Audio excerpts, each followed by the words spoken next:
students, next part of our lesson is diencephalon. It is a part of forebrain, shows three regions: epithalamus, thalamus and hypothalamus. Epi means above, hypo means below. Human brain is a hollow structure because of the presence of cavities. The cavities are called ventricles. Cavities present in diencephalon is called diocele. There are cavities in cerebral hemispheres also, called as the first and second ventricle or the lateral ventricles. Diocele of the diencephalon is connected to the ventricles of cerebral hemispheres by foramen of Monro. Epithalamus.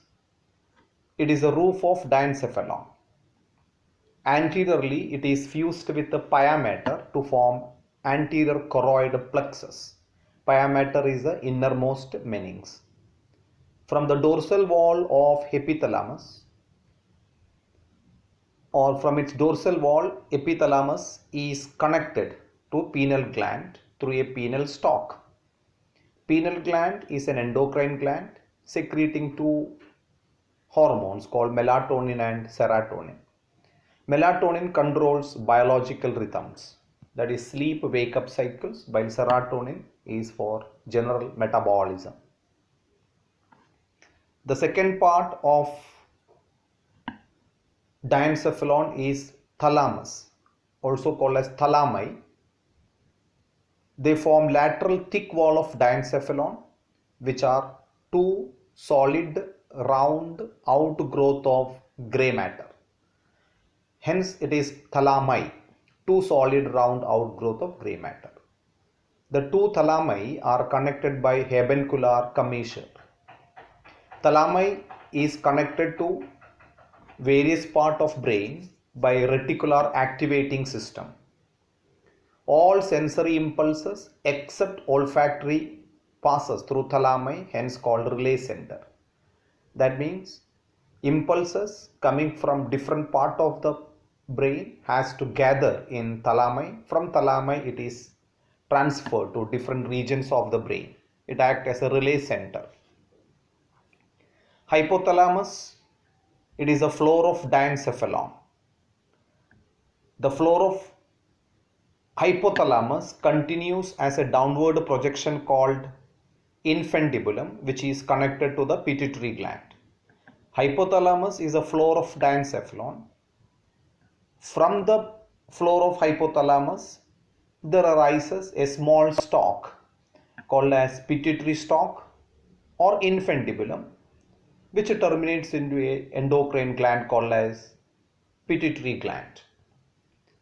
The inferior surface of hypothalamus shows crisscrossing of optic nerves forming an optic chiasma. Crisscrossing of optic nerve means optic nerve coming from the right eye crosses with optic nerve coming from the left eye near hypothalamus, forming optic chiasma. It also shows a pair of mammillary bodies responsible for recollective memory. Recollective memory is controlled by mammillary body, which is a pair which is present in the hypothalamus. Hypothalamus has many masses of grey matter called as hypothalamic nuclei within the white matter, and these hypothalamic nuclei are with the neurosecretory cell, which are involved in the production of hormones called ADH and oxytocin. That means hypothalamus has got grey matter in it, and this grey matter are in the form of nuclei. They contains neurosecretory cells, and they are responsible for the production. They are responsible for the production of two hormones called as ADH and oxytocin. Hypothalamus also maintains homeostasis and involuntary behavioral control. Homeostasis means maintaining a constant internal condition of the body. Hypothalamus, they produces two hormones, oxytocin and ADH, antidiuretic hormone, that is ADH. It also helps in maintaining homeostasis as well as involuntary behavior control. Next we have limbic system. Limbic system, it is a complex neural circuit formed by the hypothalamus, amygdala, hippocampus and parts of epithalamus as well as thalamus. Parts of epithalamus as well as thalamus. Limbic system, why it is called limbic system? It is called as limbic system because this system lines the corpus callosum. It is below the corpus callosum as a lining.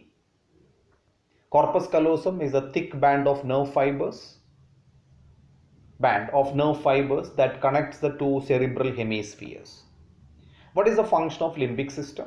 It is responsible for emotional reactions. Our emotions, passions and all are controlled by limbic systems. Motivational drives, even memory is also controlled by limbic system. Amygdala is one of the major part of the limbic system. It's two almond-shaped cluster of nuclei located deep in the temporal lobe. Hippocampus resembles seahorse. A diagram of limbic system is given. We can see corpus callosum is labeled. Below the corpus callosum, from there we can see all the parts of the limbic system. Limbic system has got part of hypothalamus, part of epithalamus, part of thalami and amygdala as well as hippocampus. Okay. Then ventricles of brain. As we have already discussed, human brain is a hollow structure because of the presence of some cavities. Those cavities are called ventricles. Ventricles, it is due to ventricle human brain is hollow. There are four ventricles. The first and second ventricle are present in the cerebral hemispheres called as lateral ventricles. Third ventricle is called diocele, which is present in the diencephalon. Fourth ventricle is called metacele, which is present in the medulla oblongata. All the ventricles are interconnected and they are filled with a fluid called CSF. First and second ventricles are connected to the third ventricle by means of foramen of Monro, while the diocele, the third, is connected to the fourth by means of metacele, connected to metacele through a narrow duct called as iter or aqueduct of Sylvius. We can see the diagram of ventricles of brain. Lateral ventricles, then interventricular foramen, third ventricle, aqueduct of Sylvius and the fourth ventricle. Fourth ventricle is ventricle present in the medulla oblongata, which is continued as the central canal of spinal cord. Thank you.